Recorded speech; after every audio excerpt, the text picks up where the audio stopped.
यह कहानी पहली फिल्म के 2 साल बाद शुरू होती है और उस समय की है जब दूसरा विश्व युद्ध समाप्त हो चुका था। युद्ध के दौरान कैरेलिया क्षेत्र, जो पहले फिनलैंड का हिस्सा था, युद्ध के बाद नाजियों के नियंत्रण में चला गया था। इसी क्षेत्र में कॉर्पी के पूरे परिवार की बेरहमी से हत्या कर दी गई थी। समय बीत चुका था और अब कॉर्पी उन तमाम सोने की खानों और खजानों की वजह से बहुत अमीर बन चुका था, जिन्हें उसने अपने जीवन के खतरनाक सफर में ढूंढ निकाला था। दौलत मिलने के बाद भी उसके दिल में चैन नहीं था, क्योंकि उसका असली घर और उसका परिवार उससे छिन चुका था। इसी वजह से वह अपना देश छोड़कर केरेलिया शहर में प्रवेश करता है। लंबे समय बाद जब वह अपने पुराने घर तक पहुंचता है, तो देखता है कि युद्ध की तबाही के बावजूद वह घर अब भी खड़ा है, ठीक वैसा ही जैसा उसने छोड़ा था। घर के भीतर कदम रखते ही उसे अपने परिवार की एक तस्वीर मिलती है, जिसमें उसकी पत्नी और उसके 2 बेटे मुस्कुराते हुए दिखाई देते हैं। उस तस्वीर को देखते ही कॉर्पी भावनाओं से टूट जाता है और वहीं खड़ा होकर अपने परिवार को याद करने लगता है। वह अपने ट्रक के साथ वहां आया था और कुछ देर तक बस उसी तस्वीर को देखता रहा, मानो अपने बीते हुए जीवन से बात कर रहा हो। इसी बीच कहानी दूसरी तरफ मुड़ती है, जहां साइबेरिया की एक जेल में एक कैदी को दिखाया जाता है। उस कैदी का नाम इगोर होता है। जनरल रिक्ट उससे मिलने आया होता है। रिक्ट उसे याद दिलाता है कि कैसे इगोर अपनी नाजी यूनिट के साथ फिनलैंड में दाखिल हुआ था और वापस लौटते समय उसने अपनी टीम के साथ कई गांव जला डाले थे। उसी मिशन के दौरान इगोर ने एक औरत और उसके 2 बेटों की निर्मम हत्या की थी और गुस्से में उनके शरीर के टुकड़े टुकड़े कर दिए थे। लेकिन वह परिवार कोई आम परिवार नहीं था। वह अतामी कॉर्प नाम के एक फिनिश कमांडो का परिवार था, जिसने कभी अकेले 300 लोगों को मारकर एक किंवदंती का दर्जा हासिल किया था। अब जब कॉर्पी वापस अपने इलाके में लौट आया था, तो रिक्ट चाहता था कि इगोर उसे खत्म कर दे, वरना कॉर्पी एक एक करके सबको ढूंढ निकालकर मारता चला जाएगा। इगोर कुछ सोचने के बाद इस काम के लिए तैयार हो जाता है। उधर कॉर्पी अपने पुराने घर की लकड़ियों को गिन रहा होता है। वह एक एक लकड़ी को ध्यान से देखता है और जो लकड़ियां काम की होती है, उन्हें अलग करता जाता है। वह रस्सियों और मशीन की मदद से उन लकड़ियों को अपने ट्रक पर बांधने लगता है। यह काम बेहद कठिन था, लेकिन कॉर्पी हमेशा से ऐसा आदमी रहा था जो अपना हर काम खुद करता था।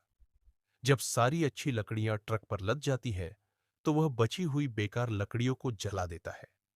अब वह अपने नए घर को बनाने के लिए तैयार था। अपने परिवार की यादों को दिल में समेटे हुए वह वहां से निकल पड़ता है। उसे करीब 120 किलोमीटर का सफर तय करना था। रास्ते में वह बार बार अपने ट्रक के भीतर रखी परिवार की तस्वीर को देखता रहता है। अचानक रास्ते में 2 अधिकारी उसे रोक लेते हैं। कॉर्पी देखता है कि पीछे एक और ट्रक आकर रुकता है और वह तुरंत समझ जाता है कि ये लोग उसे यूं ही जाने नहीं देंगे। एक अधिकारी उसके पास आता है और वह अपना लाइसेंस दिखाता है। वही लाइसेंस पीछे खड़े ट्रक वाले आदमी को दिया जाता है, जो कोई और नहीं बल्कि इगोर होता है। इगोर पहचान लेता है कि यह वाकई टॉमी कॉर्पी ही है। वह ट्रक पर लदी लकड़ियों को देखकर कहता है कि किंवदंतियों से तो यही पता चलता है कि तुम अपने पुराने घर से बहुत प्यार करते हो, तो आज उसी घर के साथ सब कुछ खत्म कर देते हैं।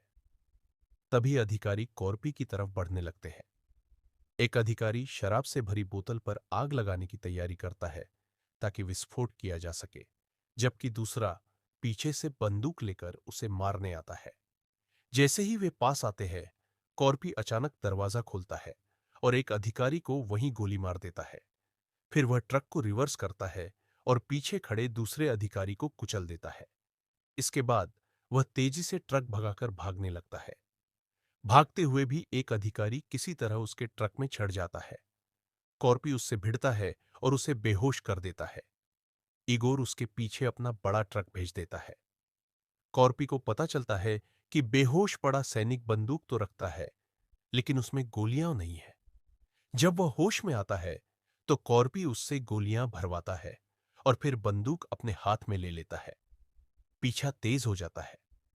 एक जगह कॉर्पी ट्रक रोकता है और सैनिक भागने की कोशिश करता है, लेकिन इगोर के आदमियों द्वारा गोली मार दिया जाता है। तभी कॉर्पी बाहर निकलता है और एक एक करके सबको मार देता है।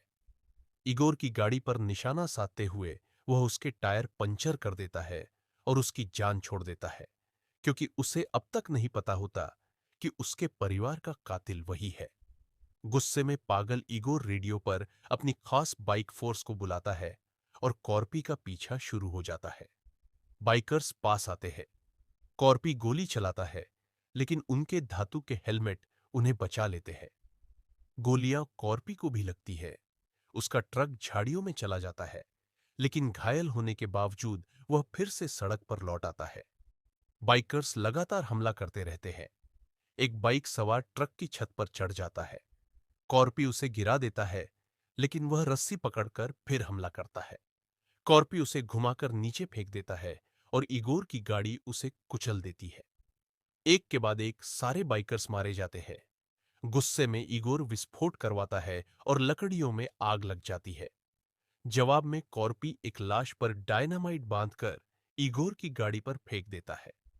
इगोर किसी तरह बच निकलता है, लेकिन उसकी गाड़ी तबाह हो जाती है। कॉर्पी जंगल में घुसकर पत्तों से आग बुझा देता है। इसके बाद